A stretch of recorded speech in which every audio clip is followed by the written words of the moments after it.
It is for our spiritual encouragement to each other.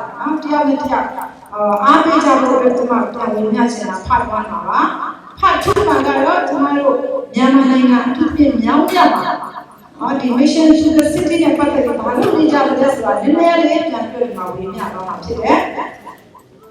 Okay, number 10.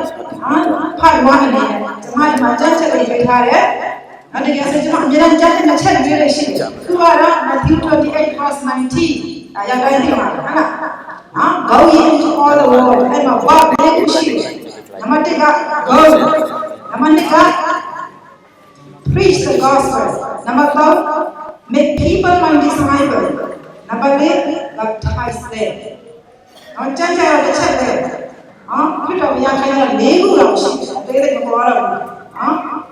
ada dua itu mah, ni dua orang, sama-sama cuma dua, cuti biru mandai thang tu nyale kai ni deh, Isaiah 60 verse 1, entah lah, ini yang lagi, nak kuat, pihak cuma dia leceh, ini hal tu, yang masih mau boleh, jaga tu boleh, lepas masa yang malu dia boleh, dah mau ini mah.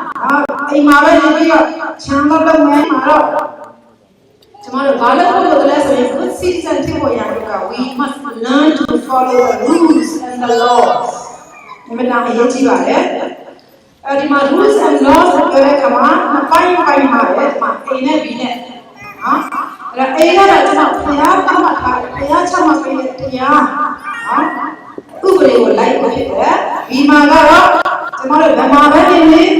Duri chama kaya singa hashibare, naina chama kaya singa hashire, nari bolai shaw kapire. Rapaya duri bolai shaw mane,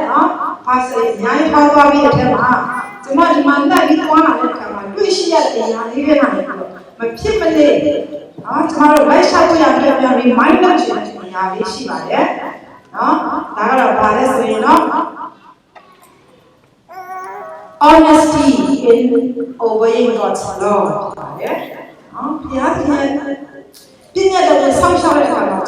Honesty faithful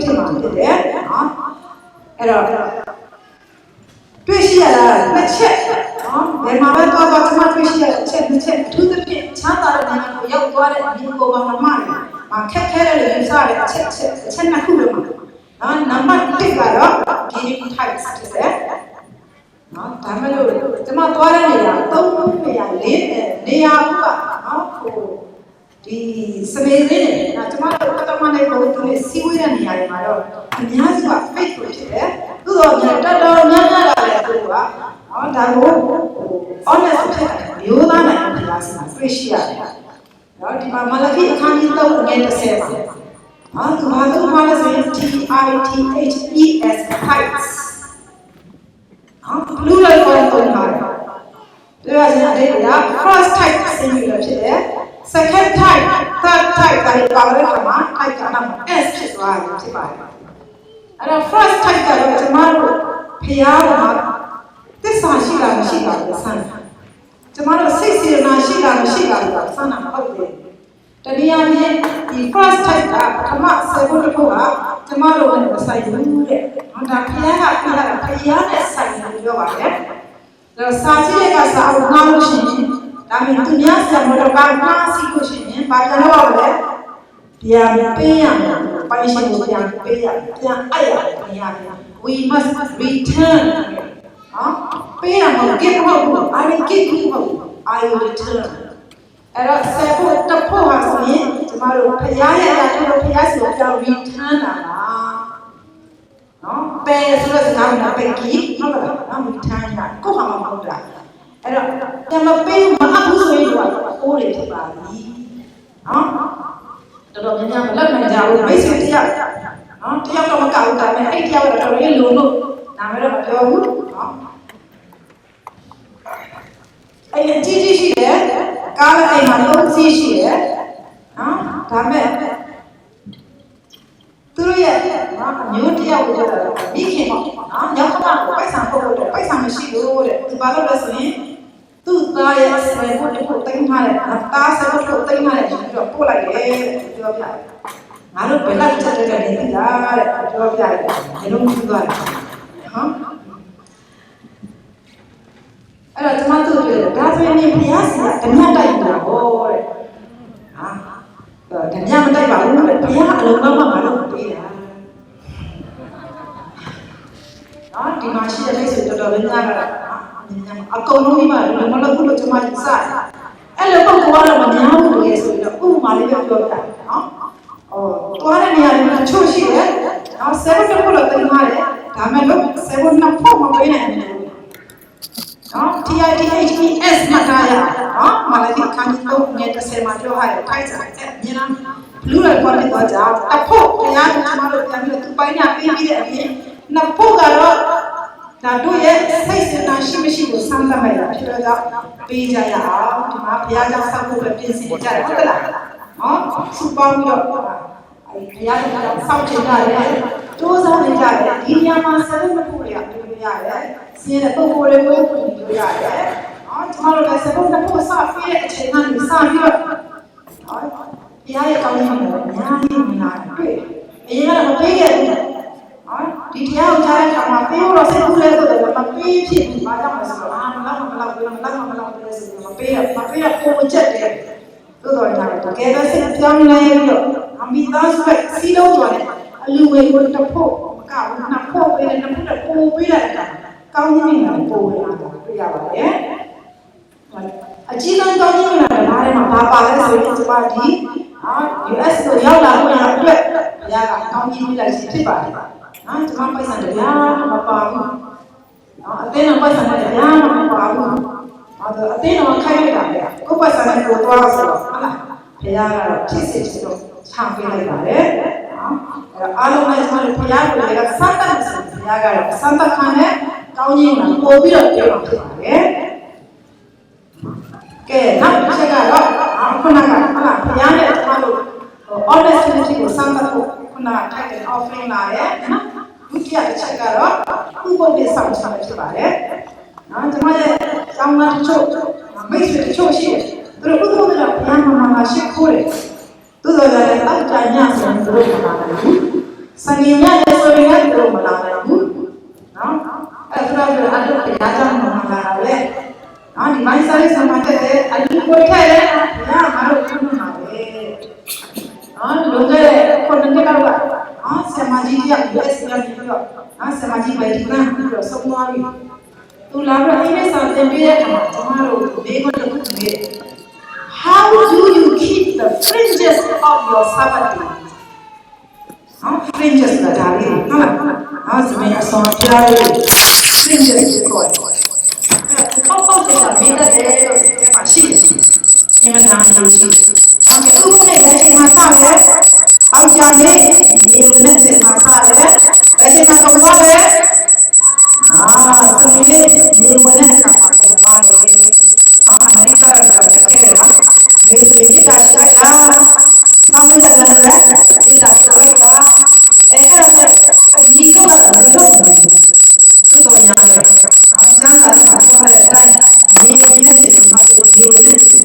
जो लोग सामने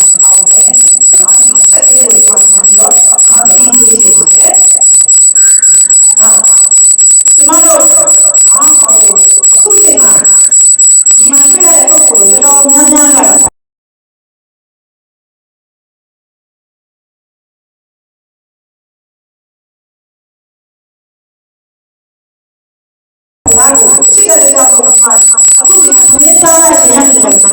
menyindir harinya sudah nyari kemarin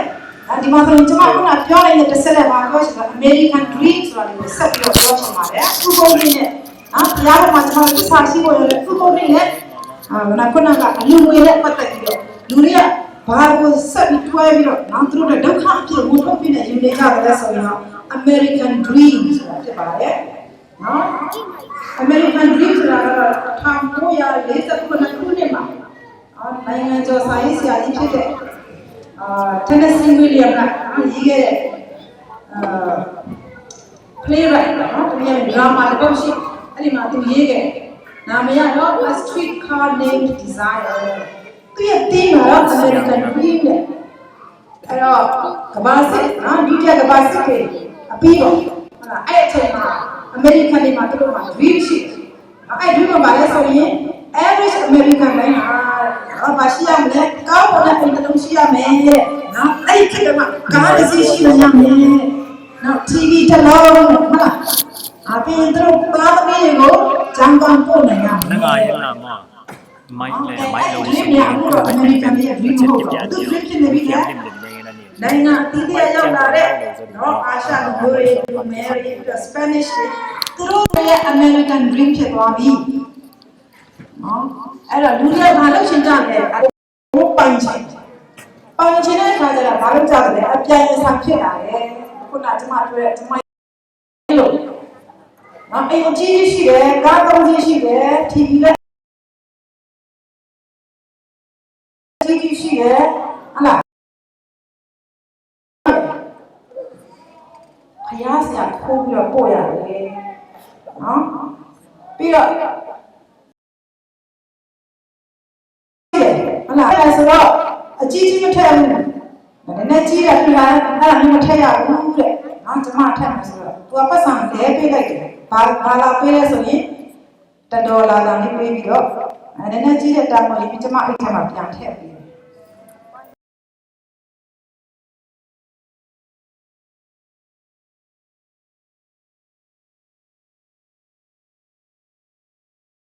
Nang dosi nak ada macam terdolar macam.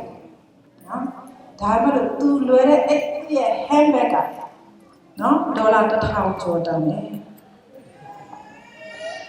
Depan mata kafe pelajar lagu yang tu luar tu handbag, dolar tertahu Jordan ni. Tu dolar pelajar kisah malah kama, pelajar tu pelak tu paisa nak belau ni. No,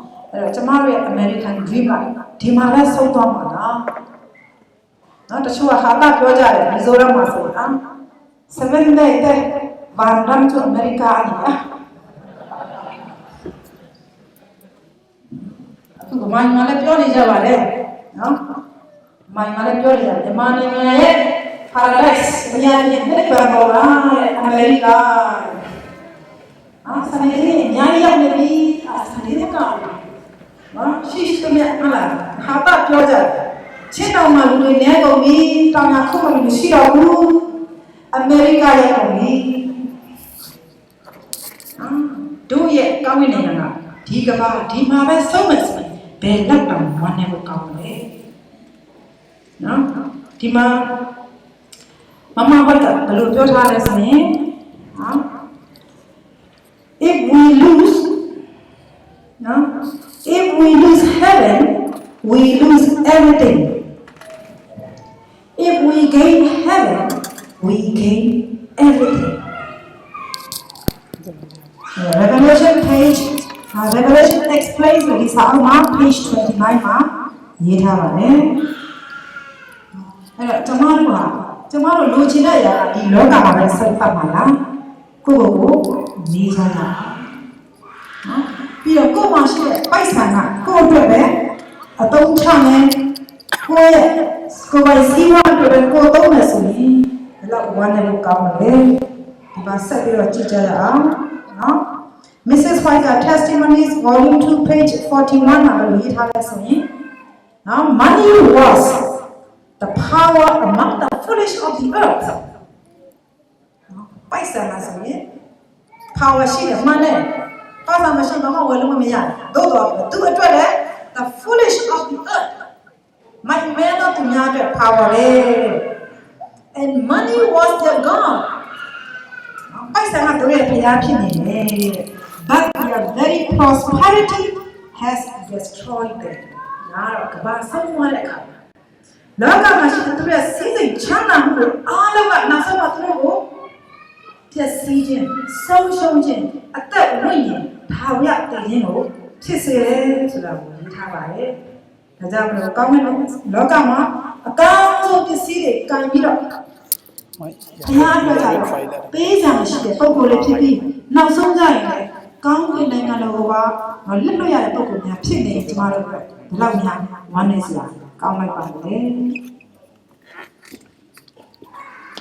နော်အဲ့တော့ဒါနံပါတ်ခုန A ဘိုင်းမှာကျွန်မပြောတာလေဖျားနဲ့ကျွန်မတို့စကားက honest ဖြစ်ပါတယ်ကဲ B ကိုဆက်သွားပါမယ်ဒါကတော့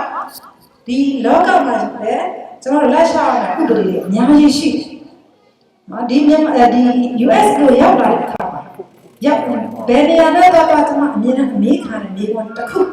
နော်သုံးခုရှိတယ်တစ်ခုပြောမယ်နော်ဒါတော့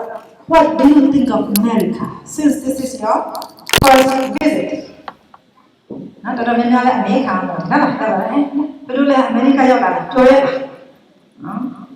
ကျွန်မပြောတဲ့အရာတွေကတစ်ခုလေးပြောချင်တယ်ဒါတော့ပါလဲဆိုရင်ဒီနိုင်ငံရဲ့နိုင်ငံလုံးကအင်မတန်မှ systematic ကြတယ် system ရှိတယ်ပြီးတော့သူ system အားလုံးကလူတွေအားလုံးကိုရိုးသားဖို့ရတဲ့ထိန်းချုပ်ထားတယ်ဆိုတာကျွန်မတွေ့ရတယ် The whole system practiced here in the United States is somehow helping people to be honest ဒါကျွန်မတအားသဘောကျတယ်လို့ကျွန်မပြောခဲ့တယ်ဟုတ်လားနော်အဲ့လိုပြောတော့ဒီနိုင်ငံသားတွေတော်တော်များများသဘောကျသူတို့သဘောကျအောင်ဟုတ်ပြောတာမဟုတ်ဘူးဒါတကယ်မှန်တယ်နော်ဒီမှာပဲတော့ရိုးသားမှုကိုအားပေးနေအဲ့လိုအားပေးတဲ့ကြားပါလေနော် training ရှိနေတဲ့ကြားပါလေကျွန်တော်တို့ဘာလုပ်လဲဟိုးငယ်ငယ်ကလေးကတို့မြန်မာနိုင်ငံစစ်အစိုးရတင်ပေးလိုက်တဲ့ဟလာဒီမကောင်းတဲ့အခြေအနေတွေရှိနေတယ် we like to cheat everywhere နော်အဲ့တော့ဘာတွေတွေ့ရလဲ traffic နော်အများစုကချိုးဖောက်တဲ့ traffic rules ဒါကိုကျွန်တော်တို့ဝိုင်းဝန်းပြီးတော့ထိန်းသိမ်းကြရအောင်လူကြီးများခလေးများကိုဆက်ပြီးတော့တုံတင်ပါနော်အဲ့တော့မိတ်ဆွေတယောက်ပြောတယ်နော်သူလက်ကထုတ်တဲ့ခါကသူ159ချက်အနှုတ်ခံရတယ်ဘာသာမလို့မသိဘူးဒါစိတ်ဆိုတယ်နောက်ဘာဖြစ်နေလဲသူကလက်လိုက်မှာကြော်လို့တဲ့သူလက်လိုက်ကြော်တခါမှသူသတိမရဘူးနော်ဒါနဲ့ဓာတ်ပုံတွေပါလေအကုန်ရိုက်ထားတဲ့သူ့ကိုခါရဲပို့ပေးတဲ့ခါကျတော့ရဲလို့လိုက်မှသူကလည်းပါရတယ်ဆိုတော့ပြောခုကမရောက်ခင်ရောက်ခံပြီးတော့လက်လိုက်ဆိုတော့နော်အဲ့တော့ဒီလူတွေကကွာငါတို့ကတချင်လုံးချောင်းတော့ပြစ်ပဲရှာနေတယ်သူရဲ့မိန်းမအဲ့လိုမပြောရဘူးရဲတဲ့ချိန်မှာလည်းဘာလို့မလဲplease be careful stop ရဲတဲ့ဆိုရင်ရတယ် speed limit ကို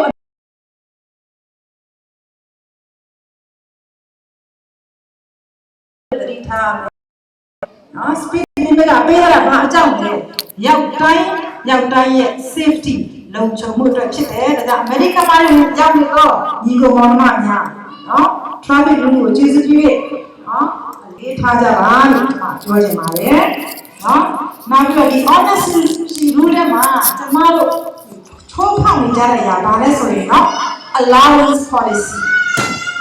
နော် allowance မရတဲ့ပုံပုံများရှိကြလားဒီမှာရောက်လာတဲ့ refugee ဆိုပြီးတော့ဒီကနေပေးတဲ့ allowance အများကြီးရှိတယ်မရတဲ့ပုံပုံများရှိလားမရှိတဲ့လောက်တော့တယ်နော်ဟုတ်ပြီအဲ့တော့ဒီနိုင်ငံကအင်မတန်ကောင်းတယ်ဒီနိုင်ငံတော့မဟုတ်ပါဘူးဟုတ်လားတိုးတက်တဲ့နိုင်ငံအများကြီးကအင်မတန်ကောင်းပြီးတော့သူတို့ကဘယ်လိုကူညီရမလဲဆိုတော့သူတို့စူးစမ်းတဲ့အချိန်မှာallowance ပေးတာကိုကျမတို့ကပို့ပြီးတော့လိုချင်ကြတယ်တနေရာမှာကျမရဲ့တပည့်အရင်ခောက်တယောက်ပဲကျမတို့ဒီစုံလူမျိုးပဲနာမည်တော့မပြောဘူးဟုတ်လားအရင်ကယောက်ျားအလုပ်ရှိဘူးတဲ့နော်အဲ့တော့တောင်းနေကြတော့မိမကအလုပ်မရှိတော့ဗျာယောက်ျားအလုပ်ရှိတော့မိမအလုပ်မရှိတော့ဗျာဘူးတဲ့အဲ့တော့သူတို့တနာတယ်တနာကိုရတယ်ပုံပေါ်နေတယ်သူတို့ဝေမျှပြီးတော့ပေးတယ်ပေးအမလို့နေပါစေမလို့ဘူးတဲ့ဆမတော့ပြန်ပေးရအောင်ပါလေနော်အဲ့ရှင်းပြလေမြန်ပြဆိုတော့လုပ်လို့ရှိရင်တဲ့ allowance တွေမရဘူးเอาเกี่ยวลงနော်တယောက်ထက်မှမြန် allowance ကျွန်တော်အောင်မအောင်လို့နောက်ပြီးတော့ habitat လို့ခေါ်တဲ့အိမ်ကိုသူတို့ရှောက်နေတယ်ငါရှောက်ဖို့ကြိုးစားနေတယ်အဲ့တော့မင်းစလုံးဝင်လို့ရှိရင်သူတို့အဲ့ဒါပေးမှာမဟုတ်ဘူးဟော you are cheating ကျမတို့မျက်စိခိုးရမှာမဟုတ်တာ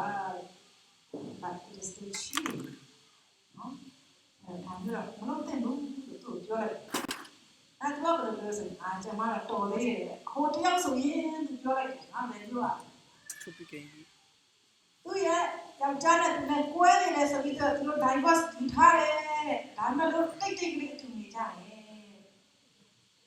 ဘာလို့လဲယောက်ျားမရှိတဲ့မိန်းမတွေဆိုရင်တနည်းအားဖြင့်ဘယ်လိုခေါ်လဲမဟုတ်ဆုံးမပုံစံနဲ့နော်အလားဝင်စီဘာချီတယ်ဒါလေးတွေ့လို့ရှိရင်ကျွန်မတို့ဒီမှာပုံသိကြပါမယ်ချားမိတ်ဆွေတွေရှိလို့ရှိရင်ပြောပြပေးပါသူများရဲ့ကောင်းမြတ်ခြင်းဒီနိုင်ငံကြီးရဲ့ကောင်းမြတ်ခြင်းကျေးဇူးကိုနော်ဒီလိုနည်းအားဖြင့်တော့မတုံ့ပြန်ကြပါဘူးလို့တာမရှိပါ be honest now honesty is the best policy နော်ဒီ honesty တဲ့ရိုးသားခြင်းနဲ့ပို့ပြီးတော့ကောင်းတဲ့ policy တော့ကမရှိပါဘူးနော်နောက်တတိယတစ်ချက်ကျွန်မတွေ့ရှိရတာပါလဲဆိုရင်တော့ဒီနိုင်ငံမှာတော်တော်ကောင်းတယ်နော်ဝယ်ပြီးသားပစ္စည်းတွေကိုပြန်ပြီးတော့ပေးလို့ရတယ်အဲ့တော့တမယမှာနော် New York State နော် New York State မှာမြို့3မြို့ရောက်ခဲ့တယ်နော်အဲ့ဒီမှာဘာတွေ့ရလဲဆိုရင်သူတို့တော့ဟာကပြောနေကြတယ်သူတို့မိတ်ဆွေတူကနော်သွားပြီးတော့အခွေတွေဝယ်တယ်တဲ့နော်အခွေတွေဝယ်ပြီးတော့ကြည့်ပြီးနောက်တနေ့ကျရင်ကြိုက်လို့ဆိုပြီးတော့အဲ့အဲ့လိုပဲလုပ်တယ်ဆိုအားတယ်နော်ဒါလည်းမလုပ်သင့်ဘူးကျွန်တော်နောက်ဆုံးမလိုတော့ဘူးလေဒါကြောင့်လို့ပြန်အပ်တာဟောဒီကိစ္စတော့ချီးတယ်ဒါညာစားနေပါအဲ့ဒါနဲ့ပို့ပြီးတော့ shop ရတာဗါလဲဆိုရင်နော်အမျိုးသမီးတွေတအား fashion ကြိုက်တယ်သူတို့ကဘာလို့လဲအဝတ်အစားတွေသွားဝယ်လာတယ်ဒါပြီးတော့ပါတီသွားတက်တယ်တက်ပြီးနောက်တစ်ရက်ကြိုင်ပြန်သွားလဲတယ်နောက်တော့ကျွန်မသွားခဲ့တဲ့ကရင်ဘောင်နှမတွေကြားမှာတွေ့ရတယ်ဒီမှာတော့တက်တွေ့ရတယ်နားရတာလည်းဆိုရင်တော့wine life ဒီမှာဆိုရင်တတဝါလေးတမယရဲ့ wild geese and fish ငါနဲ့အဲ့ဒီဒေဂန်တွေတော်တော်များများရှိတယ်ပြီးတော့ wild ducks ရှိတယ်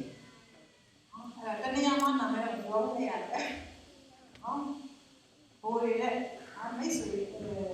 နဲ့စကားပြောနေရင်ကျွန်မတော့လိုက်ပြီးတာတော့နေတဲ့ခါမှာသူကအပြီးတော့ထားပြီးတယ်အာရှတိုက်ကလူတွေရောက်လာတယ်လားကျွန်တော်တို့စီကဒီ wild geese တော်တော်လေးကြောက်သွားတယ်ပြီးတော့ဘူးတဲ့တိုင်းရမှာလေသူကတော့အဲ့ဒီနဲ့ပစိုးအမားရပဲနောက်လည်းတော့အဲ့ကလည်းအမားရတော့အဲ့ဒီဒီကွာလည်းလေသူကတက်ဆက်ပုံးနဲ့ရွယ်ဒီကွာလည်းညက်လိုက်ဖြစ်တယ်သူနားမှာလည်းသူ့ထက်နေတဲ့ယောက်ျားလေးတစ်ယောက်ကလိုက်တော်နေကြတဲ့အပိုင်းမှာဒါမျိုးရမလုပ်ဖြစ်နေတာဖြစ်တယ်ဒါတနည်းမှာလဲပုပ်ကိုတို့ကလည်းအဲ့နဲ့မဆိုးနဲ့ပလိတ်ကသူ့ကိုဖမ်းတယ်ဘာကြောင့်လဲသူရဲ့အိတ်ထဲမှာတော်ပဲ40လုံးအဲ့ဒါမျိုးမလုပ်တဲ့ဘူးနောက်ငါဆိုရင်လည်းနိမ့်နဲ့ထားရလို့တော့ညာတဲ့အဲ့ဒီတော့ကိုရအများကြီးဖမ်းတယ်ဖမ်းရတော့ပြိလို့တရားမဆိုရင်ဘယ်တော့မှမပြောသူကပြီးအိုးခါရဲနိုင်တဲ့ထွက်တယ်နည်းတစ်စိတ်ချတယ်အိုးအောက်ကအခါနဲ့မှနေတာကိုအောက်ကအဲ့ဒီစိတ်ပုံတဲ့အခါကအောက်ကဒီလိုပုံပြရ Spanish သူတို့ရဲကိုဖုန်းကဆက်အဲ့တော့သူတို့ဘယ်လိုစားလဲဆိုရင်ဒီအိမ်မှာသူတို့လူတွေဖတ်ထားတယ်လို့စားဘယ်တရားတော့ဘယ်ဟောင်းတရားတော့ပေါပုံနဲ့အဲ့ဒါကိုသွားပြပြတာတော့ရှင်ညာရှိတယ်မင်းအခုတော့ဝင်နေအောင်လုံချုံတော့မှနေဆိုသူတို့နားစီခိုင်းနောက်ဆုံးပြောမှဆိုရင်တွေ့ရှိချက်ကပါလဲလူတွေမဟုတ်ဘူးကပီအိုအဲ့တော့လုံးချက်ကလည်းဘာလို့ပေါ်လဲဒီမှာအပေါ့ဒီမှာစားလို့ဆိုဟာဒီလိုဒီတော့ခေါင်းခါတယ်ကိုယ့်ရဲ့ဒေတာမှာကိုလုပ်တဲ့အရာဘယ်လိုဖြစ်နေပါစေကိုယ်အသိရောက်တဲ့ဒေတာမှာမလုပ်တဲ့အရာတွေမကောင်းတာတွေရှိတော့မလုပ်တာမလုပ်တာအကောင်းဆုံးဖြစ်ပါလေဟုတ်လားအဲ့တော့ကျမတို့ဒီလာမီတော့ဟုတ်လားဒီဖက်မှာလည်းတာမဘက်ကအဖွဲ့တွေတော့အဲ့ငပိမှာသက်တာတိတ်မရှိဘူးသို့တော်ညာတယ်ဘာပြဿနာရှိလဲဆိုရင်တော့အပင်တွေကိုမ ရိုသေရတဲ့နေရာတွေမှာနောက်ပြီးတော့သူတို့နဲ့တိတ်မချမ်းသာတာကတော့ဘာလဲဆိုရင်နောက်တစ်ခုဆက်ပြီးတော့လာမယ် cleanliness နော် cleanliness မှာသူတို့နဲ့တိတ်မထူးခြားဘူးကျမတို့ကတမလေးကိုသိနေရတယ်အများကြီးမှန်ဘာကြောင့်လဲကိုမဝါကြဘူးစက်လိုက်မပတ်ကြဘူးနော်အဲ့တော့ဝါမတ်မှာတနေရာမှာတွေ့ခဲ့ဒီဥစ္စာဝင်နေတဲ့ stick ထဲမှာအဲ့ဒီပုဂ္ဂိုလ်ကကိုယ်နဲ့ပါလို့ဝါတယောက်ကကိုဝါတယ်တယောက်ကတော့ဆေးချောက်တယ်လို့နည်းနည်းဟုတ်လားသူတွေပတ်စံပေးလို့ထုတ်နေတယ်ဝါကိုခါတဲ့ကလော်တယ်နာထဲမှာဝါဘုံထားနေရတယ်အစမပြေတဲ့အဲ့ကလော်တော့အဲ့လိုလုပ်ပတ်စံတယ်ဟိုကပိုက်စံလက်ခံလို့ပြောတယ်ဟုတ်တော့ခါရကျမတို့စီမှာတော့ကျမတို့ကလက်နေကြဟာဒီမှာတို့အဲ့လိုနောက်နေရှိဘူးနောက်ပြီးတော့ကိုယ့်ရဲ့ restaurant ချိုးတွေမှာ employees ဘာလို့လဲ restroom ဝင်လို့ရှိရင်ပြန်မလို့ဘာလို့မလဲအဲ့ဒါကတ်ထားတယ်ဘာကြောင့်ကိုယ်တော့အဲ့လိုကတ်ထားလို့ရှိဘူးတဲ့အာရှာလာတဲ့ပုံကိုလေညာလာတဲ့ကကြတော့ restroom ဝင်ပြီးနဲ့လက်ဆေးရမှာမသိလို့အဲ့ဒါမျိုးကတ်ထားတာပန်းရှင်းမှုနော်ကျမတို့လိုက်ရှောက်ဖို့လိုအပ်ပါတယ်ဒီရတဲ့ကမှသရွေးထွေးတာနော်တော်တော်လေးတက်တာတော်ကိုတနေ့ကတွေ့လိုက်တယ်အမိရဆိုတာပတ်ချလေးရတယ်သူစားမှာပဲဘယ်ရလာတဲ့ dedicated တော့မသိဘူးဟုတ်လားသရွေးထွေးချပလိုက်တယ်ဖွင့်ရမယ့်နေရာမဟုတ်ဘူးအဲ့ဒီဟာလေးသတိထားကြပါမယ်အမိုက်ကိုလည်းသူပြရမယ့်နေရာမှာပြပါအမိုက်ဆိုတာအမိုက်ပုံးနဲ့လည်းတက်ဆိုင်ပါလေမြန်မာနိုင်ငံမဟုတ်ပါဘူးမြန်မာနိုင်ငံကတော့တနိုင်ငံမှာမပြည့်တဲ့အမိုက်ပုံးကြီးဖြစ်တယ်ဘယ်မှာလဲဖြစ်ဖြစ်ဘယ်သူမှအရေးမယူဘူးနော်အခုဆိုရင်ရုံးကြီးတွေမှာလည်းရေးထားတာတွေ့ရတယ်မြန်မာနိုင်ငံမှာအမိုက်ပြည့်တဲ့ဓာတ်ငွေ9000ကျပ်ဟာရေးထားတယ်ချစ်ချစ်ပဲအဲ့ဒီနာမှာအမိုက်ပြည့်ကြီးပုံအဲ့လိုမဖြစ်ရတော့ကျွန်တော်တို့ဒီမှာစူးစမ်းကြတယ်။ဘာကြောင့်အမေရိကန်ဒီမတန်တန့်ရှင်းတဲ့နေရာဖြစ်ပါတယ်။ဒီနေရာကပုံကိုယ်တွေသူတစ်ပြက်လူဖြူနေတဲ့နေရာရက်ပေါက်တွေကြည့်လိုက်လို့ရှိရင်အမိုက်မရှိဘူး။ကျွန်မဘယ်နေရာပဲတော့သွားတဲ့နေရာတိုင်းမှာကျွန်မကြည့်တယ်။နော်အဲ့ဒီဘက်ကိုနီးလာတဲ့နာမည်မှာပိုက်တယ်တွေ့တယ်။ဟာဒါရောက်တဲ့နေရာပဲ။ဟာဒီနေရာတော့အားရှာနေတဲ့နေရာနဲ့နီးလာတဲ့နေရာတွေနော်အတကယ်တော့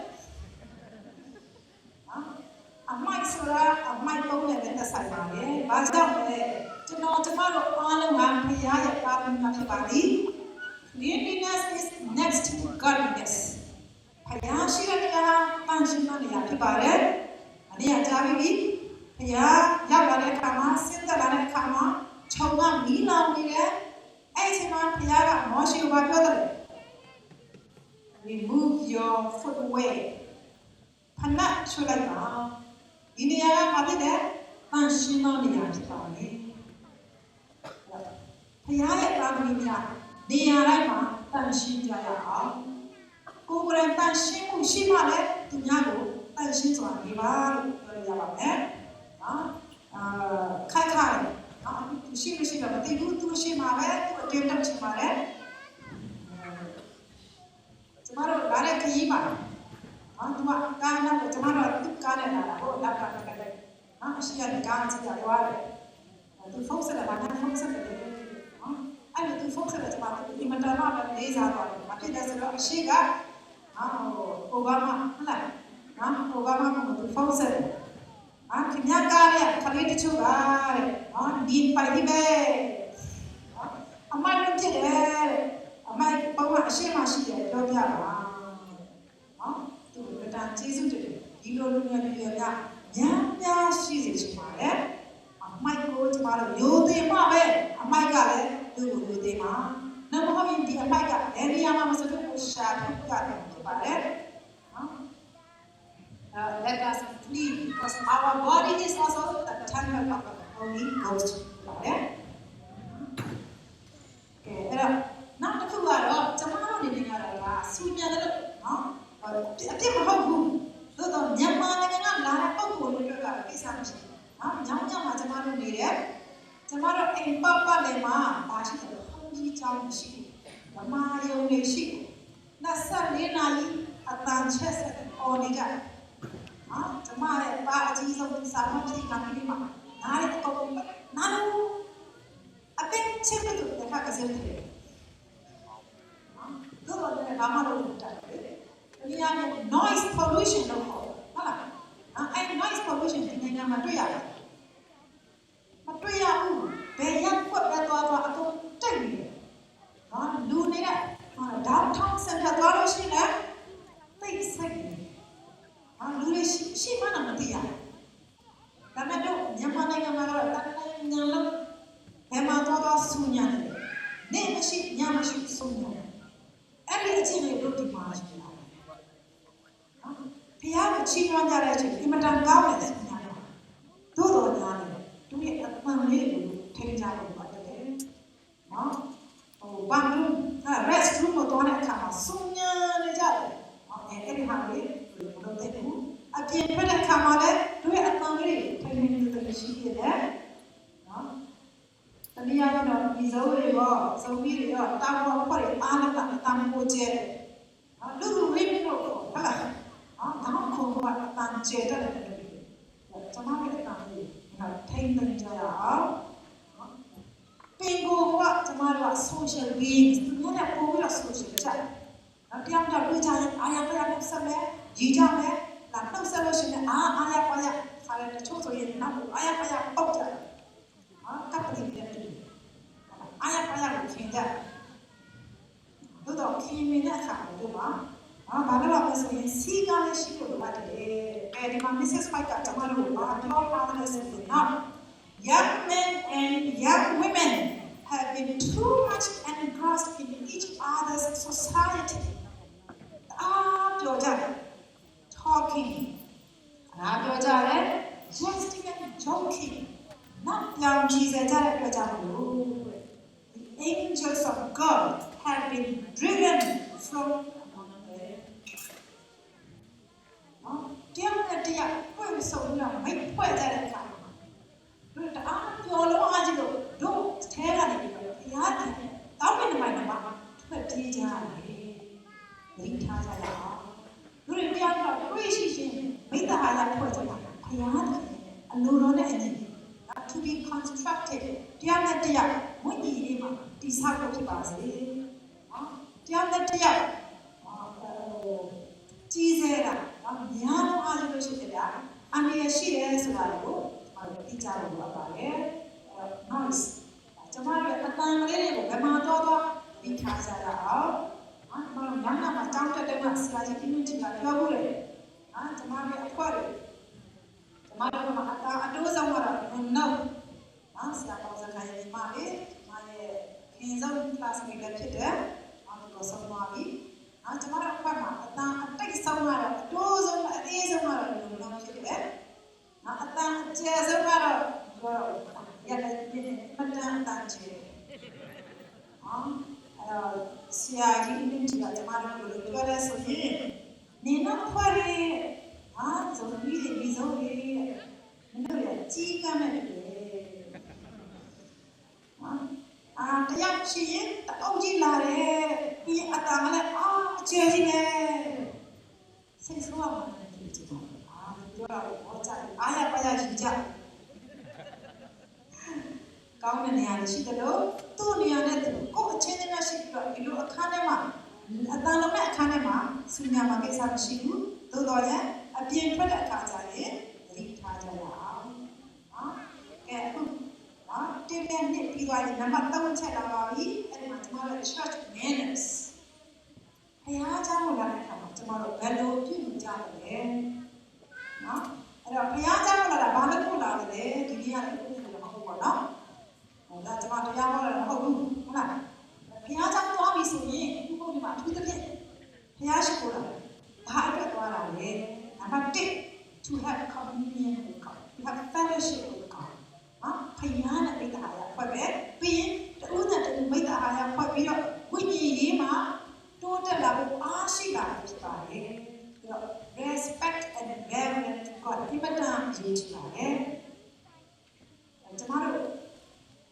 ဘဝဆက်မသွားဘူးဟုတ်လားမြန်မာနိုင်ငံမှာတွေ့ ခဲ့တဲ့ဗုဒ္ဓဘာသာဝင်များကိုကြည့်ကြရအောင်ပြီးတော့မွတ်စလင်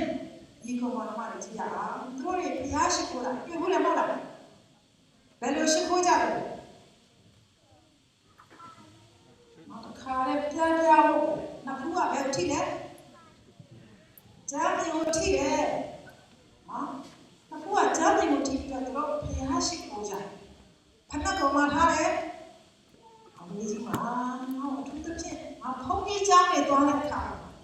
အင်မတန်ညစ်ပတ်တဲ့ဖုန်းကြီးကျောင်း sorry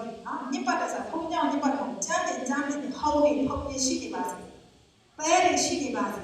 ဖဏတ်စီးလို့ရသလားလုံးဝမရဘူးသူတို့ရဲ့နိုင်ငံကဥပထာရေးဖြစ်လာမှဖဏတ်ချွေရတယ်နော်ရိုးသေးစားတော့နေပါလေကျမတို့ကတော့ဘယ်လိုပြောသလဲ God of the Creator ဟုတ်ကဲ့ the Creator of the universe ကဘာလို့ဖန်ဆင်းတဲ့ပုဂ္ဂိုလ်ဘုရားရှိခိုးဖို့ပေါ်တယ်ပြောပြီးတော့ဘုရားမှမဖို့ပေါ်တယ်ပြောပြီးတော့ကျမတို့ရဲ့ဘုရားကိုအပိရှိခိုးတဲ့အခါမှာဝိပုဒ်တဲ့အခါမှာကျမတို့ကိုယုံကြည်ကြတယ်ဘုရားကြောင့်လည်းဝင်လာနံပါတ်1ရေးကြည့်တာတန်ရှင်းသောဝိညာဉ်တော်ဖိတ်ခေါ်ဖြစ်တယ်ဒီအချိန်မှာမဖြစ်ရမှာလေ be silent နော် be silent အရှင်းဆိုရကမှာအာရပါရဆိုပါမယ်နော်တကယ်အာရပါရနဲ့စိတ်ပြောဖို့ပါဆိုပါမယ်တော့ဒီမှာနော်တရားဟောဆရာကြီးတရားဟောနေပါပြီဆိုရင် be silent and listen to the preacher get the whole message ဒီမှာလည်းကြည့်ပါမယ်နော်ကျွန်တော်တို့ငယ်ငယ်ကလေးပါလာတဲ့အချင်းလေးရှိနေတတ်တယ်တူတူတရားမှပြောတာ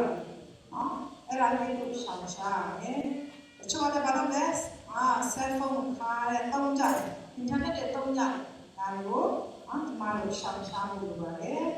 ဒီမှာစာနာ30နဲ့စက်ကုန်စကနာရ17နော် be silent and know that I am the Lord ရဲ့နံပါတ်1နံပါတ်2ကြားကြပါတဲ့အခါမှာကျမတို့ရဲ့စားစင်ခြင်းဒီမှာတွေ့ရတယ်အမှန်တမ်းပဲ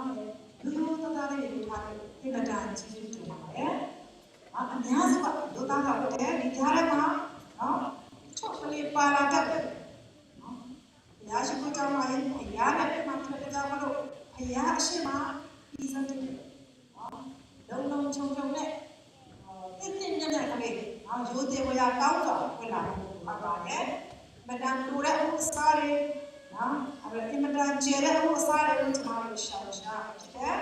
နော်အဲ့နောက်ချက်ကတော့ကျွန်မသွားတဲ့နေရာမှာ active ဖြစ်ဆောင် church ကဘယ်လို church လဲဆိုရင်တော့သူတို့ရဲ့လူငယ်တွေတွေက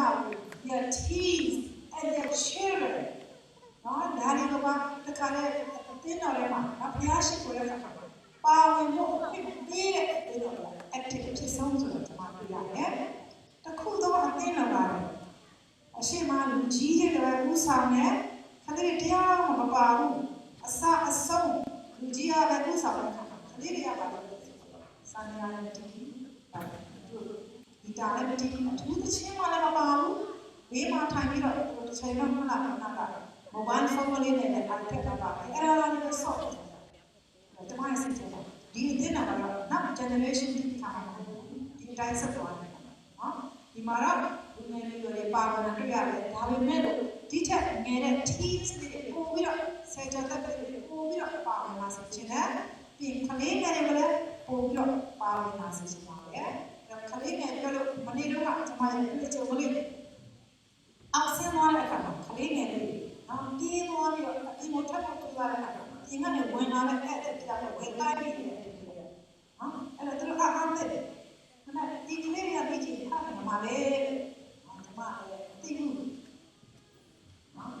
အဲ့တော့ဒီမှာပြောချင်တာကဒါလည်းဆိုရင်ကျမရဲ့ပါရမီတူတဲ့ကလေးတွေမှာအများကြီးရှိတယ်မနေ့ကလည်းပြောပြီးသွားပြီဆရာကြီးက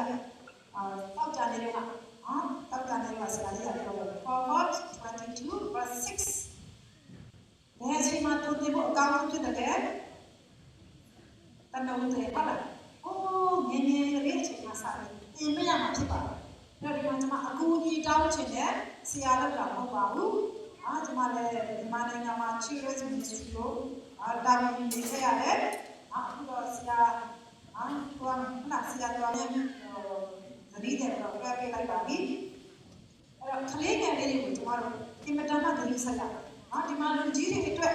နောက်ဝိညာဉ်ကိုအားရဖို့ကြိုးစားတဲ့အချိန်မှာကျမတို့ကလေးငယ်လေးတွေဖြစ်နေတယ်သူတို့အစီအစဉ်မရှိဘူးအဲ့တော့ Children Ministry တာဝန်ပြီးတော့ပုဂ္ဂိုလ်ရှိမှာပဲChildren Ministry နဲ့ Women Ministry တာဝန်ပြီးတော့ပုဂ္ဂိုလ်များဒီလိုအစီအစဉ်ရှိပြီဆိုရင်ကျမအခုညီတောင်းချင်ပါတယ်ကလေးငယ်များအတွက်ဒီမတန်ကောင်းတဲ့သူတို့ရဲ့ involvement ပါဝင်တဲ့အစီအစဉ်တွေကိုအများကြီးမှမသိချင်ပါဘူးဒီမှာလူကြီးတွေက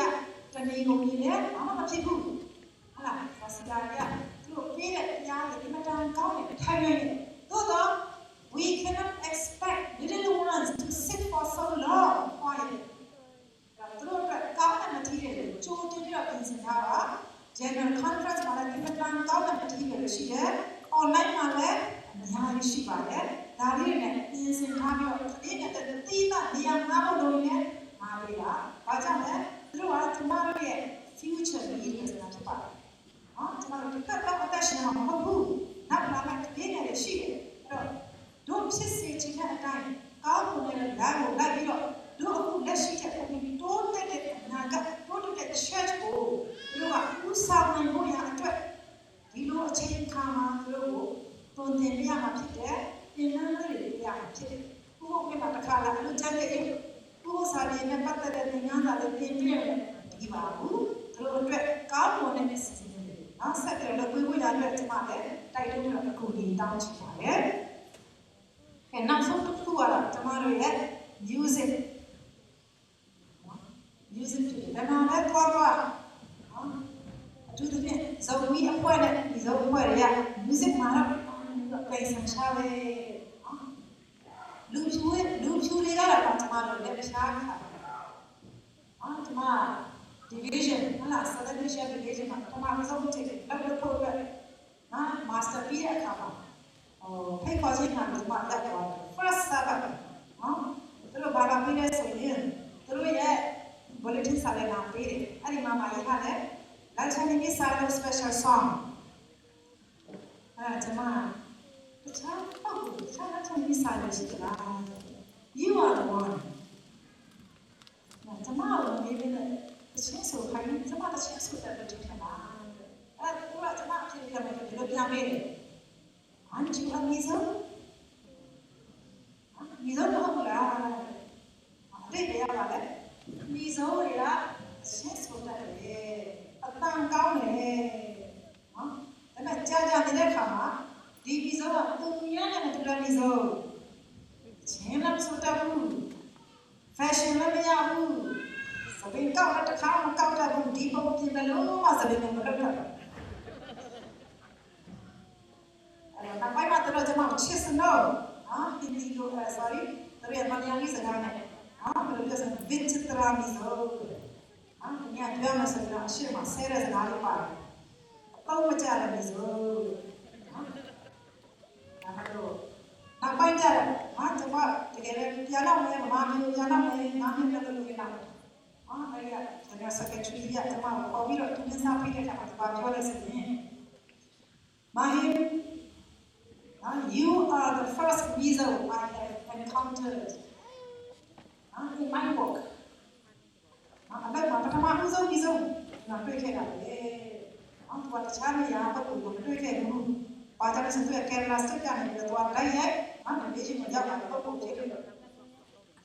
But you have written a good certificate for your people. တင်မျိုးတော့မင်းရဲ့မျိုးတော့ကောင်းတဲ့ certificate ကိုမြည်ခဲ့တယ်။ဒါကြောင့်မလို့နောက်တစ်ယောက် secretary ငါရဲ့ secretary ကMiso ပဲခေါ်ချင်တယ်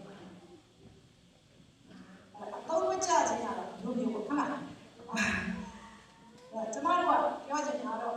အတန်အောင်နဲ့ music မှာမတန်ကြိုက်တယ်။ကျမတို့ရဲ့ music ကဘုရားအတွက်ဘုရားကိုချီးမွမ်းတဲ့အရာဖြစ်ရမယ်။အထူးသဖြင့်ကျမတို့မှာ encourage လုပ်ချင်တာတော့accompaniment music မှာကြိုက်တယ်ဂီတာပန်နေနဲ့နောက်ကတီးရဲ့ဒူရိယာနာတွေကစာကားကိုဖောင်းသွားဖို့အတွက်ကျွန်မဒါလေးကိုတောင်းဆိုချင်ပါတယ်။ဘာကြောင့်လဲဆိုရင်ကျွန်တော်တို့အဓိကထားပြီးတော့နှလုံးသွင်းတဲ့အရာကဒီ music အတားမဟုတ်ပါဘူး။ ပါတယ်စာသားဝိညာဉ်ရေးရဖို့ရအတွက်နော်ကောင်းတဲ့စာသားဖြစ်တဲ့ကြောင့်လို့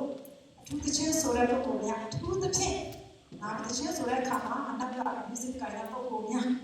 နော်ကိုယ့်ရဲ့လူကြီးရဲ့အတိုင်းကသူတို့ရဲ့သချင်းဆိုတဲ့စာသားကိုဖုံးသွားဖို့ရအတွက်နော်မေတ္တာရခံချင်ပါတယ်ကဲတော့ဒါဒီမှာနံပါတ်1 follow the rules မှာမလားဒီနေ့ပြန်ပြပေးလိုက်တယ်နော်ကဲအဲ့တော့ဒီမှာဆိုရင် chat နဲ့ပြီးသွားတဲ့အခါမှာဒီမှာဆက်ဖို့ရောက်လာပြီနံပါတ်4ကပါလဲဆိုရင်အမှန်တမ်းရေးကြည့်ပါလေ intermarriage ကျွန်မအချိန်မရှိတော့ကျွန်မတကယ်စနေတာကိုတောက်ကြစနေနဲ့ပြောဆိုတော့ fight ရတဲ့အရာလေးတွေကျွန်မပေါင်းလိုက်တာဖြစ်တဲ့ကြောင့်ဒီခံစားချင်ပါတယ်နော် intermarriage ဒီမှာအရေးကြီးပါတယ်နံပါတ်1နဲ့ရှိချင်မပြောတော့ဘူးကိုဘာကိုကြည့်ရမလဲ the same faith make sure that you choose your life partner from the same faith ဒါနဲ့ကိုရေးကြည့်တာရှိတယ်ကိုဖျားလို့ခေါ်တဲ့ပုဂ္ဂိုလ်ကိုဖျားလို့မခေါ်နိုင်တဲ့ပုဂ္ဂိုလ်နဲ့လက်မတွဲဖို့ခရစ်တော်ဖျားလည်းပြောထားပါတယ်မတူညီသောတဘိုးကိုမထားမိဖို့ဖြစ်ပါတယ်အဲ့တော့ကျွန်မတွေ့ခဲ့ရတယ်တပည့်ဟောင်းနေရှိတယ်လို့မိတ်ဆွေဟောင်းနေရှိတယ်ငါတို့ကဝိညာဉ်တလုံးရဖို့ကြိုးစားတာဒါကြောင့်မို့လို့ငါတို့ကတခါတည်းခရိယာမဟုတ်တဲ့နဲ့လိုက်တာအခုရင် advertisement နဲ့လိုက်တာတို့ရကျေတဲ့ဝိညာဉ်ပြောတယ်အဲ့ဒီပုံကိုယ်ကျွန်မလက်တော်မှာလေးခုတွေ့ခဲ့ရတယ်သူတို့ကကျေတယ်မရတယ်သူတို့ကျေဖို့မှာဆိုရင်ပြတ်တယ်အများကြောင့်မလာတော့ဘူးသူတို့ကိုယ်တိုင်ပြတ်သွားတယ်အဲ့တော့တချို့ကတော့ဒီနေ့မရအတင်းတော့မတူဘူးမတူတော့တမန်မှာတွေ့ခဲ့တယ်ယောက်ျားလည်းမိန်းမအတင်းတော့မသွားချင်မိန်းမလည်းယောက်ျားချင်းအတင်းတော့မသွားချင်မရဆိုတော့ပြန်သွားတယ် non-denominational story နောက်တစ်ယောက်ကကျတော့ဘယ်မှမသွားစနေနေ့ကမှလည်းဆိုတော့ကျွန်တော်သိတယ်မိမအတင်းနဲ့ကျွန်တော်မသွားချင်ဘူးတဲ့ဒါမှမဟုတ်ကိုယ်အတင်းနဲ့သွားလို့ပြောတာမိမမလိုက်တော့မသွားချင်တယ်ကျွန်တော်တို့မသွားဘူးတဲ့ဒါတို့number 1 like partnership is so not please look for someone who has the same faith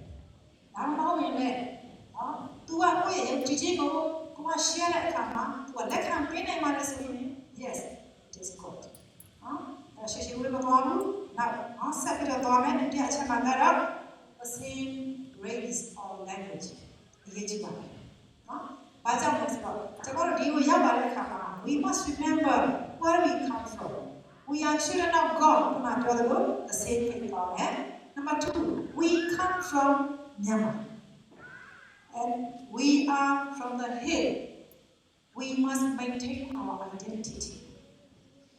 တို့ဘယ်သူလဲဆိုတော့တို့ရဲ့ဘုကိုတို့တတိယမျိုးပါပါတယ်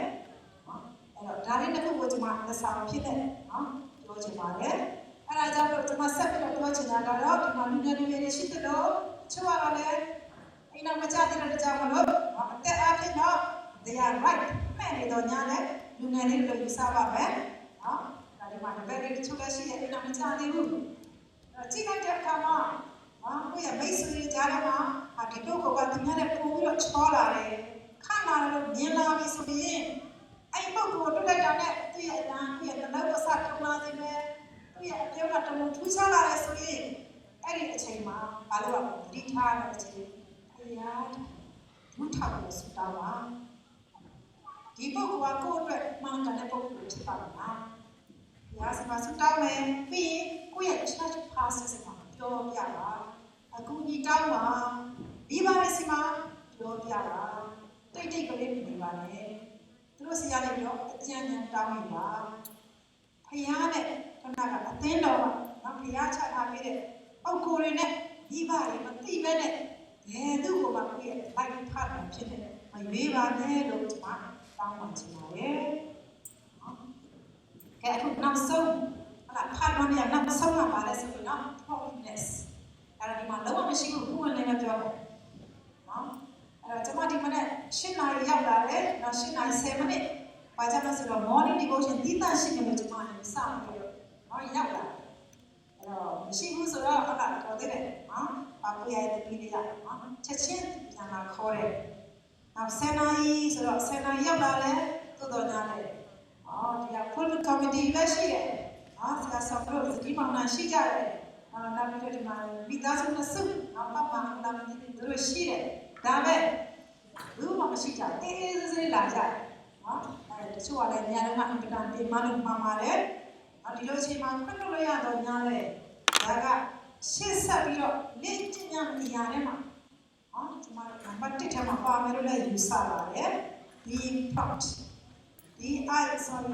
ဒီနိုင်ငံမှာရှိတဲ့အထူးသဖြင့်တိုးတက်တဲ့နိုင်ငံတွေမှာရှိတဲ့အောက်ကိုအားလုံးကအချိန်မှန်ကြီးကိုသူတို့လိုလားပါတယ်ကဲအခုဟုတ်လားmedicate တော့ရှောက်ရမယ်10နိုင် appointment ရှိတယ်ဆိုပြီးဘယ်သူက10နိုင်ဖက်မှာသွားမလို့ရှိသလားမရှိဘူးဘာကြောင့်ကိုယ့်အတွက်ကောင်းတယ်ဟုတ်ဘူးလားကိုယ့်အတွက်ကောင်းတဲ့အရာဆိုတော့ပုံမှန်10နိုင်မတက်ပြရအောင်သွားမှာရှိတော့မပြောတော့ဘူးဒီမှာအချိန်မှန်လို့ကျမတို့ကြိုးစားရအောင်တို့တွေအားရှာရပါဆိုပြီးတော့မနေပါနဲ့ဒီမှာစကားပုံတစ်ခုရှိတယ် what you think you are that is what you are ဒါကဘာလဲဆိုတော့ကိုယ်ယူဆတဲ့အတိုင်းကိုဖြစ်တယ်ငါတို့အားရှာရတဲ့ဒီလိုပဲအချိန်ကကိစ္စမရှိပါဘူးပြောနေတဲ့ပဲဒီလိုပဲပြောတော့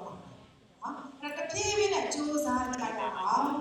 ကိုယ်ပဲအချိန်မှတကယ်စနိုင်တဲ့အချိန်မှာကိုရအောင်ကြိုးစားဖို့ရတယ်လက်တွဲပြီးတော့ကျမတို့ခွန်အားကြရအောင်အဲ့ဒါကိုကျမပြောချင်ပါတယ်တို့ဒီနိုင်ငံမှာရှိတဲ့ဒီအမေရိကန်လူတွေကိုဘာကြောင့်တနည်းအားဖြင့်မကြိုက်တဲ့အချက်တော့မကြိုက်တဲ့အချက်တွေမှာသူတို့ဘာလဲဆိုရင် you people are never prompt ပြောခဲ့တယ်ကြိုးစားကြရအောင်ပါအဲ့တော့ဒီထက်မှာကျမခုနကဂျော်ဂျီယာမှာဆရာမမို့လဲအဲ့မှာတက်ဖြစ်တယ်အဲ့မှာသွားပြီးကျမဖိတ်ခဲ့တဲ့ social worker တယောက်ရှိတယ်သူတို့ရဲ့ဂျော်ဂျီယာmedia group သူတို့လုပ်တဲ့ community meeting မှာကျမသွားပြီးတော့အဲ့ဒီက social worker ကကျမတို့ဘာပြောခဲ့လဲဆိုရင်မြန်မာနိုင်ငံကနေမဟုတ်ဘူးကဘာအနှံ့ကရောက်လာတဲ့အောက်ကိုတွေတို့နိုင်ငံကနေဘာကြောင့်သူတို့ကို welcome လုပ်ရလဲဘာကြောင့်တို့ဒီလိုမျိုးသူတို့ကို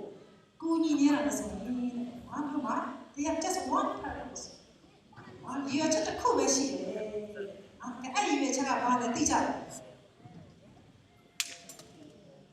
ဒီမှာရောက်တော့ကြာကောင်းကြာသိချင်မှသိ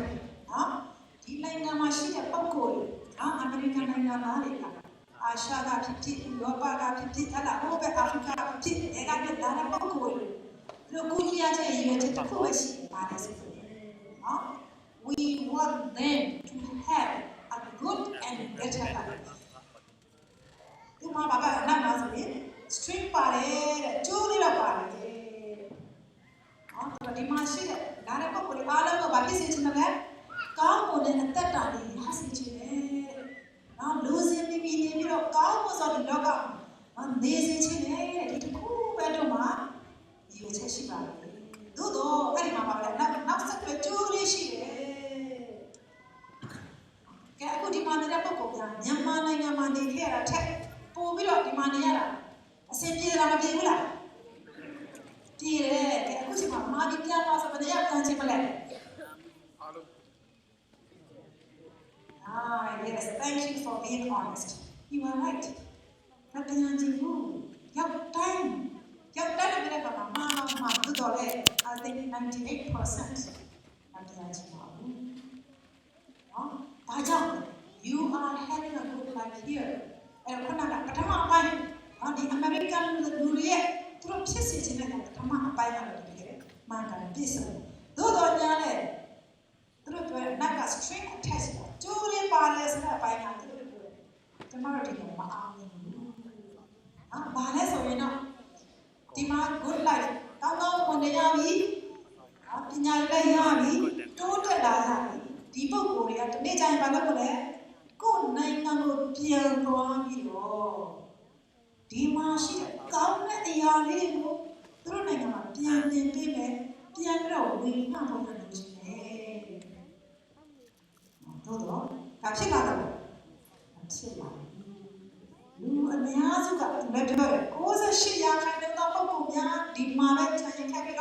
they become too much Americanized. They refuse to go back. They're sure. Never mind, they don't want to go back. Though, I say, the man Navy, through Lake, but don't let the night come to. She should know. Some of the Coco, she said, Arago, Yamida, Lesson Gane, Yamaja Tema, Shiva, Kodayan, Lake and Tota Jago, one more bit of some of the Coco, she said, a chua upon each other. Go, beautiful person, put her head. The apple. The throw of a guy was in the Yamashita, I kept it one again, though there. Community development. 5% သွားကိုယ်ပိုင်ဗန်ထဲမှာပဲတစ်ပြီးတော့နေခဲ့တာကြံ့ခဲ့တာတွေ့ရတယ်အဲ့လိုမဖြစ်ရအောင်အတွက် community develop နော်ဒါကိုစူးစမ်းကြလို့ပတ်ပါတယ်ကျွန်မတို့ ASAP ရုံးကိုနော် Pastor Sam ခေါ်သွားတယ်အဲ့ဒီမှာတွေ့ခဲ့ရတဲ့ဆရာမကြီးနော်အဲ့ဒီဥက္ကဋ္ဌပေါ့နော်တက်ကြီးနေပြီဟုတ်လားဆရာမကြီးဟာနော်သူ့ရဲ့ life ကိုတွေ့ရတဲ့အခါမှာအင်မတန်မှသင်ခန်းစာရတယ်နော်သူတို့စားမယ်အစားဟုတ်လားနော်သူတို့ဝတ်ရမယ့်အဝတ်အစားတွေကိုတတ်နိုင်ဆုံးသူကရိုးဆုံးဖြစ်အောင်သုံးပြီးတော့ရတဲ့ပိုက်ဆံနည်းနည်းပါလို့လေစုဘူးတဲ့မှာထည့်တယ်စုပြီးတော့သူတို့သူများကိုကူညီတယ်အဲ့ဒီမှာလဲဆက်ဒီနာရဲ့ကိုယ့်ရဲ့ကိုကြိုးကိုကျမတို့ဟုတ်လားမကြည့်ရနဲ့အများအကျိုးကိုကြည့်ပြီးတော့ကူညီဖို့ဖြစ်ပါတယ်တို့စီမရှိတဲ့လာတော့ဝါပါဆိုရင်ကြားကြီးချေရာကြီးတော့ခါမှဝါပါဟုတ်အဲ့တော့ချိုးချမ်းချွေတာချင်းရှိဖို့ဝါပါတယ်ကျမအမေကပြောမှုတဲ့စကားလေးရှိတယ်မပြန်ပြီးတော့လက်ဆင့်ကမ်းချင်တယ်ဘာလဲဆိုရင်တော့idule imamo itlemla itwani idam tungin ihausaam tin lo china yana lo at aya lo ane nai sam nai minimum level ma tha ba das mean in talo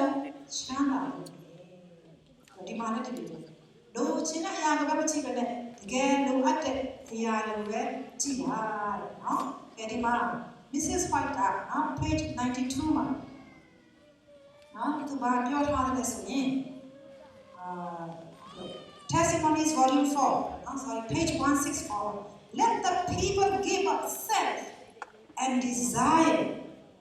their own desire and the desire to work after their own plans let them be humble to submit to the divine will and God will revive their strength and bring freedom and victory to his childrenအဲ့ဒါလေးကိုကျွန်တော်တို့သတိရကြဖို့ပါတယ်ကဲနောက်ဆုံးအပိုင်းမှာတော့ကျွန်တော်တို့ညောင်းညမှာနော် social work ဘာလို့ကြားတယ်ဆိုတော့နည်းနည်းလေးပဲကျွန်တော်ပြောသွားချင်ပါတယ်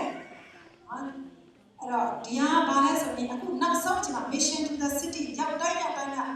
ဘုရားအတွက်အမှုတော်ဆောင်ရတယ်ဆိုတာလေးကိုကျွန်တော်ပြောသွားချင်တယ်ဖြစ်တယ်တရားဟောဆရာမဟုတ်တော့လဲကျမ်းစာကြောင့်မတက်ဘူးတော့လဲဘယ်ကြောင့်မတက်ဘူးဘာဒီဂရီမှမရှိတဲ့ကိစ္စမရှိဘူးဘယ်နေရာမှာပဲဖြစ်ဖြစ် we can be a small candle in every corner we do not need to be a big limelight we can be a very small candle but we can shine the light of God အဲ့ဒါကျွန်တော်တို့လုပ်တဲ့ပုံလေးရတယ်နံပါတ်1ကျွန်မတရားဆရာမဟုတ်ဘူးကျွန်မ language ပဲပြင်တယ်ဆရာမဖြစ်တယ်ဆိုတော့ကျွန်တော်တို့ဘာလုပ်တယ်ဆိုရင် language outreach လုပ်ပါတယ်နံပါတ်1မှာအဲ့ဒါထုံးကြီးကျောင်းတွေမှာနောက်ပြီးတော့ရက်ကွက်ကသူများတွေငှားတဲ့အခန်းလေးတွေရှိတယ်လူငယ်တွေစုပြီးတော့ငှားကြတယ်ဒါဗုဒ္ဓဘာသာတွေလုပ်တာအဲ့ဒီနေရာတွေမှာနောက်ပြီးတော့ဗုဒ္ဓဘာသာ orphanage မိဘမဲ့ဒေဟာတွေမှာနောက်ပြီးတော့အစိုးရရုံးတွေဟောလမ်းတွေရှိတယ်အဲ့ဒီမှာကျွန်တော်တို့တွားပြီးတော့ basic conversation in English language ဆိုတော့တွားပြီးတော့သင်ပေးတယ်အခါမဲ့တွားပြီးတော့သင်ပေးတယ်အဲ့လိုသင်ပေးတဲ့အခါမှာကိုယ်အင်မတန်မှဝမ်းသာတယ်အဲ့လိုလုပ်ချင်ရပြီးဟိုလူငယ်ကနေအနေဆုံးကနေပြီးတော့အမြင့်ဆုံးပုံကိုယ်တွေထိညောင်းညမှာရှိတဲ့ပုံကိုကျွန်မတို့ဆိုရင်သိခွင့်ရမိတ်ဆွေတွေဖြစ်လာနော်အဲ့တော့ဘာပဲလုပ်အဆ င်ပြေတာလို့ရှိရပါတယ်အဲ့တော့လုပ်တဲ့အခါမှာလည်းဘာသာတူစရာမလိုတော့ဘူးဗုဒ္ဓဘာသာတွေကလည်းလုပ်ရှိတယ်မွတ်စလင်တွေရှိတယ်အဲ့လိုမျိုးလုပ်ရှိတယ်အတူတူကတက်ပွဲပြီးတော့လုပ်လို့ရတယ်နော်အဲ့ဒါကျမတို့တနည်းအားဖြင့် outreach သွားရတာဖြစ်ပါတယ်အဲ့ဒီအခါမှာကျမတို့ဒီဆရာမတို့ကလည်း MBS ကဆိုတော့ MBS ဆိုတာဘာတိတ်ပဲလဲလို့ပြောတဲ့အခါမှာရှင်းပြတယ်အရှိဆုံးဆိုတော့ကျမကအဲ့ Adventist ကရေးတာနော်15မိနစ်20လောက်ချိန်ပြီးတော့ရှင်းပြတယ်နော်ဒီမှာဆိုဖယားဖန်ဆင်းရှင်ချစ်တဲ့အကြောင်းဒီစလုံးတစ်လုံးထဲမှာပါတော့ပြီနော်ခရစ်တော်ဒီကဘာပထမအချိန်လာပြီးဒုတိယအချိန်လာအောင်ပဲကဘာကြီးကဆုံးတော့မယ်ဒီ message အကုန်ဒီထဲမှာ Adventist ကိုပါပြီးသွားပြီအဲ့ဒါလေးတွေကိုအချင်းချုပ်ရှင်းပြတယ်တော့ဝင်တော့ဟုတ်လားကိုယ်ဘယ်သူမှအချိန်ပေးမှာမဟုတ်ဘူးကိုယ့်ရဲ့ယုံကြည်ချက်ကိုအဲ့လိုအချိန်လေးမှာနော်ရှင်းပြပေးလို့ရပါတယ်ဒါနံပါတ်1နော် language outreach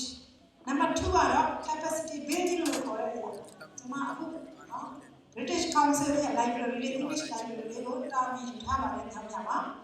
အဲ့ဒီကတစ်ဆင့်ပြတဲ့ assignment တွေအနေနဲ့နော် language training တွေကိုခုန BC ကနေလာတဲ့ trainer တွေခေါ်တယ် funding နဲ့သူတို့လာတယ်လာပြီးတော့လုပ်တဲ့အခါမှာကျမတို့ကျောင်းကနော်ကျောင်းသားတွေဆရာဆရာမတွေနဲ့နောက်ပြီးတော့မြို့မှာရှိတဲ့နော်အစိုးရကျောင်းကဆရာဆရာမတွေအကုန်ပူးပေါင်းပြီးတော့သင်တန်းတွေရတယ်ဒီကနေ့တစ်ဆင့်ကျမတို့ network ကပိုကျလာတယ်အခုဆိုရင်အစိုးရအကြောင်းတွေမှာလည်းကျမတို့ရဲ့စာကြည့်လိုက်အခွဲလေးဆိုပြီးတော့စာအုပ်ကလေးတွေကိုကျမတို့ဘုံဘားလိုက်ပြီးပုံစံလေးတွေနဲ့ပို့ပေးတယ်နော်6လမှတစ်ခါဒါမှမဟုတ်တချို့နေရာတွေအဆင်မပြေတော့တစ်နှစ်မှတစ်ခါပဲနော်သူတို့ review လုပ်ကြတယ်အဲ့ဒါလေးလုပ်ဖြစ်ပါတယ်နောက်ဒီမှာဆိုရင်ကျမတို့ civic education နောက် social enterprise ခေါ်တဲ့နာမည်တွေဖြစ်တယ်နောက် women empowerment ဆိုတဲ့ training တွေကျမတို့ဖြစ်တယ်နောက် debate education ကအပြောအဆိုနော်ကျွမ်းကျင်လာဖို့ရအတွက်အဲ့လိုသင်တန်းလေးတွေဖြစ်တယ်ဒီလိုသင်တန်းတွေပြုလုပ်ခြင်းအပြင်ကျမတို့ကြားကလူငယ်လူရွယ်တွေနဲ့နော်မြို့မှာလည်းလူဆောင်နေကြတဲ့အစိုးရဘက်ကနော်ဝန်ထမ်းတွေနောက်ဆရာဆရာမတွေမိတ်ဆွေတွေဖြစ်လာတယ်အဲ့လိုအခါဒီမှာလည်းကျမတို့ကတက်တဲ့ခံလို့ရလဲဆိုရင်လူတွေစီမှာတော့ပုံမစားရစလိမတောက်ရဘီယာတွေမတောက်ရနော်အဲ့ဒါလေးတွေပြောတဲ့အခါမှာဘာကြောင့်လဲလို့တချို့ကမေးတယ်ဒါလည်းကျမတို့ရဲ့တက်တဲ့ခံချက်ဖြစ်တဲ့တက်တဲ့ခံရပါတယ်နော်ဒါကျမတို့ရဲ့ကျမတို့ outreach ပေါ့နံပါတ်1ပေါ့နော်ကဲနံပါတ်3ကတော့ကျမတို့လုပ်ဖို့ရည်ရွယ်ထားတာဖြစ်ပါတယ်ဒါတော့ဗာလဲဆိုရင်တော့ preventive health care program လို့ခေါ်တယ်အဲ့မှာ new start တော့လိုက်သိပါမယ်နော်အဲ့ new start program တွေကိုကျမတို့ဒီမှာ introduce လုပ်ပေးချင်တယ်အဲ့တော့အများအားဖြင့်အပြင်ကကလေးတွေကကိုယ်တအားဝိုင်းစိတ်ရတအားတောက်တယ်သူတို့ဘီယာကနည်းနည်းပါဆရာမရဲဆိုလို့ရှိရင်နည်းဆုံးအပြင်ကလည်းတွေ့တာနည်းနည်းလေးပါနော်အပြင်မှာတင်တော့သွားတဲ့အခါတွေမှာလည်းအများအားဖြင့်ဒီလိုဘီယာတွေပေးတယ်ဒါကျွန်မအမြဲတမ်းထားပြီးတော့သင်တန်းပြီးသွားရင်ဒီမှာအချိန်9မိနစ်လောက်ပေးပါလို့ပြောပြီးတော့ဒီလိုဘီယာတော့ပါတယ်ဟုတ်လားမကောင်းတဲ့အကြောင်းကိုယ့်ရဲ့လူမျိုးကိုယ့်နိုင်ငံကိုချစ်တယ်ဆိုရင်ကိုအရင်ချစ်တတ်ရမယ်ဘယ်လိုနဲ့ချစ်ရမလဲကိုယ့်ရဲ့ကျမ်းမာခြင်းကိုဂရုစိုက်ခြင်းရတယ်ကိုကျမ်းမာရင်ပို့ပြီးတော့နိုင်ငံအတွက်အလုပ်လုပ်လို့ရမယ်ကျမ်းမာခြင်းလို့ရှိရင်ခုနကတောက်သုံးတဲ့ဝီးစေးဝါအကုန်လုံးဖြတ်တဲ့နေဆိုတာကိုကျွန်မအရင်ကပြောလို့ရှိတယ်နော်ဒါဆိုရင်ကျွန်မရဲ့အသိခံခြင်းပြောဖြစ်ပါတယ်အဲ့တော့အခုဆိုရင်ညောင်ညမှာဆရာဦးထဲရသူရဲ့ project အနေနဲ့ mobile clinic တွေစပြီးတော့လုပ်နေတယ်နော်သူတို့မှာ bus car တွေရှိပြီbus car ရှိတယ်နောက် clear တွေလည်းသူတို့ဝယ်ထားတယ်ဆက်တွေဝယ်ထားတယ်ကားတွေလည်းရှိတယ်ဒေါက်တာထွေးလေးနဲ့ပူးပေါင်းပြီးတော့သူတို့အဲ့ဒီမှာဆိုရင်ဒီဘက်ကျောင်းမှာလုပ်နေကြတယ်ကျမတို့ကျောင်းမှာလည်းပူးပေါင်းပြီးတော့health outreach ဟုတ်လားအဲ့ဒါလေးပို့ပြီးတော့ဖြစ်တာပြရတယ်ကျမတို့ပြောရမယ်ကဲနောက်ဆုံးတစ်ခုကျမတို့ပါလဲဆိုရင်တော့ we join the community volunteer ဒါကတော့ပတ်စံရတဲ့အလုပ်မဟုတ်ဘူးING ကိုရ volunteer ဆိုတဲ့ပတ်စံပေးတယ်အဲ့ကျမတို့ကတော့လို့ရတော့ကိုအိတ်ဆိုင်တယ်မြို့ထဲမှာတန်ရှင်းလုပ်ကြတယ်ကျမတို့ဟိုဈေးထဲမှာငါးဈေးတို့ပြီးတော့ပြည်သူ့ရဲ့ဈေးတွေမှာသွားပြီးတော့မြို့ကလူငယ်တွေနဲ့အတူတူတွဲပြီးတော့တန်ရှင်းရတဲ့လုပ်ဖြစ်ပါတယ်အဲ့လိုလုပ်တဲ့အခါမှာမြို့ကစီးပြင်းအောက်ချုပ်ရဲ့အဖွဲ့တွေကဟာဆီယမကိုလည်းတော့ကျွန်တော်တို့လည်းပဲဖြစ်မလဲတဲ့သူတို့လည်းရောက်တယ် ပြီးတော့ request လုပ်တဲ့အခါမှာအရင်ကသူတို့မပြုတ်တဲ့အမိုက်ကားတွေသူတို့လွတ်လာတယ်နော်အဲ့တော့တွဲပြီးတော့လုပ်တဲ့အခါမှာအဆင်ပြေလာတာကိုတွေ့ရပါတယ်အဲ့တော့ဒီမှာရှိတဲ့ပုံကိုများလဲနော် community အတွက်ကို service ပေးလို့ရတယ်အဲ့တော့ဒီမှာကတော့သူ department နဲ့သူရှိနေတဲ့အခါကျတော့တချို့ကကြိုက်မှမှတယ်တိုးတော်ကြတယ်အများစုကြိုက်မဲ့အရာအလွယ်ဆုံး assignment နော်ပါစတာမဟာလာဆာလာမာတော့တရုတ်မှာပဲဂျော်ဂျီယာမှာကျွန်တော်ပေးခဲ့တဲ့ assignment ကိုဒီမှာလည်းတစ်ခါလည်းပေးခြင်းနဲ့တခြား stick ကတင်တာလည်းပို့လို့ရှိတဲ့အတွက်ကြောင့်ဒါတော့မြန်မာနိုင်ငံလာတဲ့ပုံကိုများနဲ့သူတပြည့်ကပ်ပလီတွေနေတဲ့နေရာတဲ့နော်အဲမြို့မှာမဆိုရင်ညစ်ပတ်ဆုံးနေရလို့နာမည်ကြီးတယ်အဲ့ဒီမှာလေးကိုလက်ပါတော့ဆိုတော့ကဲတင်ချင်းရအောင်လုပ်လို့တနည်းကလေးတကယ်ဖြစ်နိုင်မလားဒါမှကိုအားအချိန်ကလေးပေါ့ဟုတ်လားအတင်းတော့မှစုပြီးတော့လူစုလေးခွဲပြီးတော့ဟုတ်လား assignment ပေးချင်ပါတယ်မိုက်ကောက်ကြပါအမိုက်သိမ့်ကြပါနောက်ကိုနေတဲ့နေရာတန်ရှင်းအောင်လုပ်ချင်းအဖြစ်ဘေးပတ်ဝန်းကျင်ကကြည့်လိုက်တဲ့အခါမှာဟာနော်ဒီတတ်မနဲ့ကိုအတင်းသားတယ် advantage သူများနဲ့မတူပါလားပို့ပြီးတော့တန်ရှင်းနေဆိုတာကိုမြင်လာမယ်အဲ့တော့တမန်ကျမ်းစာကန်ပြီးတော့ဟေးတို့က advantage ဟေးမပြောနိုင်တဲ့ပုဂ္ဂိုလ်များအတွက်အတန်တိတ်ဒါ witnessing တသက်ခံခြင်းဖြစ်ပါတယ်တို့ကိုယ်ဝယ်တဲ့ဘုရားကတန်ရှင်းတယ်ဆိုတာကိုတို့တဲ့နေရာတန်ရှင်းအောင်လုပ်ခြင်းအပြင်တို့တွေကူညီလို့ရပါတယ်နော်အဲ့တော့ကိုယ့်ရဲ့နေရာကိုတန်ရှင်းအောင်လုပ်ဖွဲ့ပြီးတော့မိုက်ကောက်ကြပါမိုက်သိမ်းပါခလေးတွေကိုလည်းဒါကိုသင်ပေးစေချင်ပါတယ်နော်အဲ့တော့နောက်ဆုံးအနေနဲ့ကျွန်မပြောချင်တာကတော့အခုဒီနေရာမှာလာတဲ့အခါမှာ advantage ဆိုတာနည်းနည်းလေးပဲနော်အားရမရဘုရားလက်ရှိတွေ့တဲ့ကြောင့်ဒီမဟာတို့လူများတာပဲလို့ထင်တယ်မြို့ထဲသွားတဲ့အခါမှာတို့ကျွန်မပြတ်သွားတယ်တနည်းအားဖြင့်ဒီလောကရဲ့အင်မတန်မှောင်မိုက်နေပါတယ်ဒါမှောင်မိုက်တဲ့လောကမှာကျွန်တော်တို့ဘာလို့နေရလဲအရင်ထုံးရတဲ့ပုံကိုဖြစ်တယ်အင်မတန်မှောင်မိုက်တယ်အဲ့တော့ Mrs. Spike ကကျွန်မတို့အားပေးထားတယ်နောက်ဆုံးနဲ့ကျွန်မဖတ်ချင်ပါတယ်ဒါပါလဲဆိုမှလည်းဆိုရင်တော့ Prophets and Kings page 189မှာပါသူဘယ်လိုပြောထားလဲဆိုရင် the darker the night he who listens to Christ and practice အဲ့တော့ဒီလိုမှောင်မိုက်တဲ့လောကမှာအတောက်ပါဆုံးထုံးနေတဲ့လူများဖြစ်နိုင်ဖို့ရအတွက်ခရစ်တော်ဘုရားနဲ့အနည်းဆက်ဆုံးဖြစ်နိုင်ဖို့ရအတွက်ဘုရားသခင်ကျွန်တော်တို့ဦးစီးကိုကောင်းချီးပေးပါစေဆရာဆောင်ဆောင်ဘက်မှာစတောင်းလို့ပဲခေါ်ချင်ပါတယ်